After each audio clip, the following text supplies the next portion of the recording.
Contemporary Australia Research Group is focused on designing and conducting sociological research that will benefit Australian sociological literature as a whole.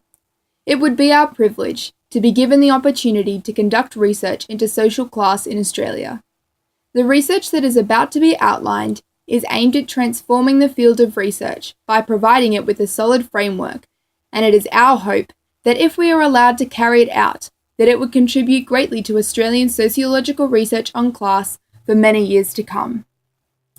Before designing our research, we sought to gain a thorough understanding of the field, including what had already been researched and the nature of the literature.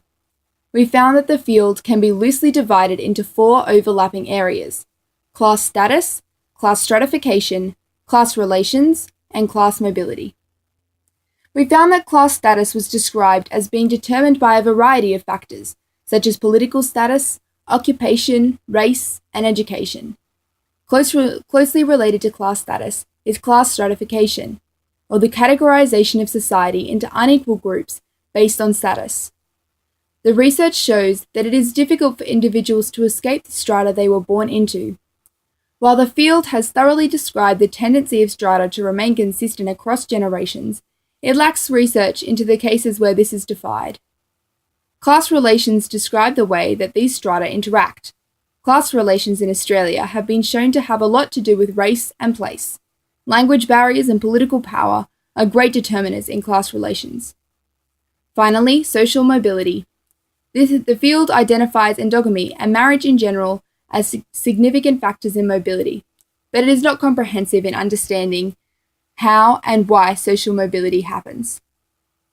In reviewing the literature, we at Contemporary Australia Research Group found that what the field most lacked was pragmatic definitions of the key terms. It became increasingly clear to us that this lack of effective and practical definitions was limiting the field in a number of ways. Without clear and standardized understandings of these key concepts, the literature lacks continuity and force as a collective, and any conclusions drawn lack usability. In light of this, it is our intention to create such definitions. This is quite a task for a small group such as ourselves, but we are convicted of the worth of this study and the way in which it will benefit the field as a whole. Through a combination of our review of our esteemed peers' literature, as well as our own research, we intend to design practical, applicable, and accurate definitions of each key term. Contemporary Australian Research Group would be honoured to be given the opportunity to contribute to the field in this way, and we ask that the Australia Social Inclusion Research Fund consider giving us this opportunity.